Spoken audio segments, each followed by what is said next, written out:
Hey guys, my name is Hiraku Murakami. I'm here with NovaEdge Academics, and today we'll be going over topic B1, thermal energy. Okay. More specifically, first we're going to talk about what internal energy means. Internal energy, by definition, is a sum of total kinetic and potential energy of all particles inside a certain system. What does that even mean, right? So first, let's dig into what state means, right? So all things considered, we have three states in physics. There's a solid, there's a liquid, and there's gas state. Okay, there is a fourth state called plasma that we don't talk about in IB physics. You can disregard that for now. Just know that there's three states in IB physics at least. And what are the differences, right? The differences between these all three is, well, in their structure, right? So for example, let's take a look at water, right? Water can be ice, it can be in liquid water, or it can be in vapor, steam, right? So in solid, you can see if I zoom into this ice, these are what it looks like inside. It looks pretty cool, right? It's like a systematic structure. We call this a crystalline structure. And you might know this from other, like in chemistry, for example, we cover this extensively, right?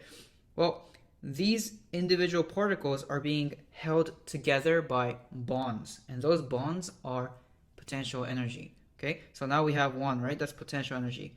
It also has kinetic energy, and the reason why it has kinetic energy is because all particles vibrate. Okay, so while they're here, they're constantly moving little by little. So they also have kinetic energy, and the sum of this kinetic energy and potential energy is called the internal energy. Well, we can take a look at the liquid. It's like, okay, for liquid, you might think there is no bond, right? Because they're free flowing. But there is, and we call those, for water at least, we call those hydrogen bonding, right? We have a partial attraction between these particles, and they're kind of attached, they're bonded to each other, attracted to each other, and that attraction is potential energy. And also, of course, the particles move, so they have kinetic energy as well. And you might think, well, what about for gas? Well, for gas, there isn't much of a potential energy because, well, they're free flowing, they're not really connected, right? So they only actually have kinetic energy, which makes things simpler, okay? Now, I put this picture here. This is a picture of graphene. I don't know if you know what graphene is, but it's just a very black powder made of carbon in a certain chain. And you might think, okay, these are just powders, right? They're just tiny, tiny particles. And it's very hard to visualize what the structure looks like. But if I zoom in with an electron microscope, which is a special type of microscope that we have, you would actually be able to physically see the carbon that's being bonded together, making this chain and making a structure. And this structure actually makes graphene very, very strong. So I just wanted to put this out there as a reference for you to be able to see what it looks like and to be, visualize what they look like. And now let's talk about density. Okay, and we've already covered this before. We actually used it, right, for forces, let's say like buoyancy forces. We had to know the density and etc., etc. But let's talk about it by definition again, and it is the mass per volume, right? How much mass you can fit into a certain volume. Now, you might be able to guess that, solid would usually have a lot more density because you're able to fit all of this together in a small volume, in a certain volume, right? And liquid would have less density, and then gas would even have less density, right? Because they're completely moving and colliding with each other, right? So you would guess that this would be the case, right? And usually it is. But there are some exceptions, and that one of that exception is water, right? In water, there is an exception where liquid is more dense than ice, right? Which is why ice floats on water. And well, the reason why is because when you form that crystalline structure, that bond is actually longer than what you would typically expect from a liquid hydrogen bonding interaction. Okay, so this is actually beautiful in our nature. Why? Because without this special property for water, we would actually have a lot different landscape and environment. So just as an example, right? Let's say in the Arctic region, we have this massive ice sheet floating on the sea, right? If the solid is more dense, meaning this is below the water, that means the level of water, the sea level, rises up, right? It goes up. And if it goes up, then, island nations like Japan, Italy, Greece, all of these would essentially be gone, right? We wouldn't have them in the first place, right? Another thing is, well, you can picture here, underneath this ice sheet that we have floating on top of the water, there are fishes, right? Like, or fish, there are fish, right? A lot of living creatures. Now, imagine if the ice is more dense.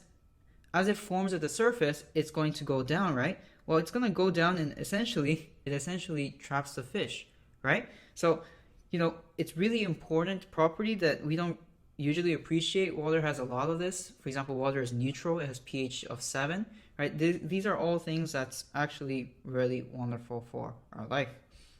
Okay, now let's talk about temperature and what temperature means. We use this in everyday life, right? What temperature is? Well, it's how hot things are, how cold things are, right? Well, technically, it's actually the measure of the average translational kinetic energy. What does that even mean, right? Well, we're basically saying that temperature measures the average kinetic energy of a certain particle. Let's say, at room temperature, we have 25 degrees Celsius. So what do each individual air molecules have as kinetic energy? They're constantly moving. We just can't see it, but they're constantly moving, right? They must have some sort of energy, right? That's what we call temperature, okay? Now, this is a formula we have to show the correlation between those two. So the average kinetic energy is equal to 3/2 times by this Stefan-Boltzmann constant times temperature. And I want you to be careful here because temperature here is in something called a Kelvin scale, okay? And Kelvin scale, well, you might ask, what does it even mean? Well, Kelvin is just another unit for degrees Celsius. We also have like Fahrenheit. We also have Rankine, right? We have a lot of temperature units. This is also for like other metric. Let's say length. We have meters, we have feet, we have inches, we have yards, right? There are a lot of different units that we use, but Kelvin is the most used in the scientific community, okay? And just to be able to convert between Celsius and Kelvin, this is the correlation. 0 degrees Celsius is equal to 273.15 Kelvin.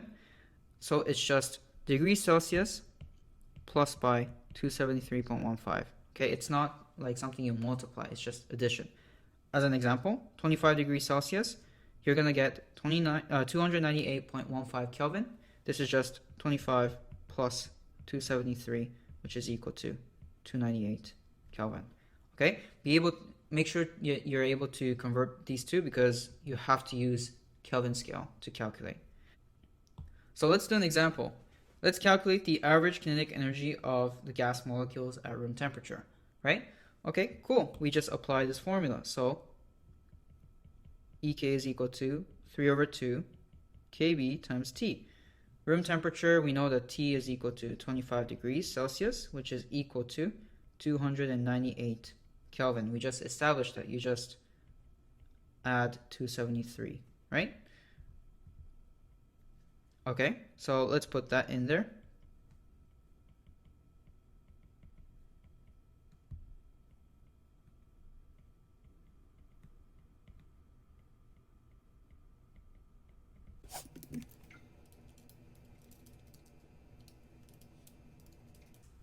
And you're going to get 6.17 times 10th power of negative 21 joules. So each gas molecule has this much energy, right? Well, if you're able to count how many gas molecules there are, then you'll be able to calculate the total kinetic energy of gas molecules in a certain room. We're going to talk about this a bit. Hey guys, thanks for watching the video. If you find these really useful, then consider giving us a like and subscribing to our channel. For questions, leave them down below in the comment and we'll try to get back to you. For more academic resources, visit our website at NovaEdgeAcademics.com. We offer one-on-one tutoring service as well as college admission strategy. Let us know what you'd like us to cover next, and we'll see you in the next video.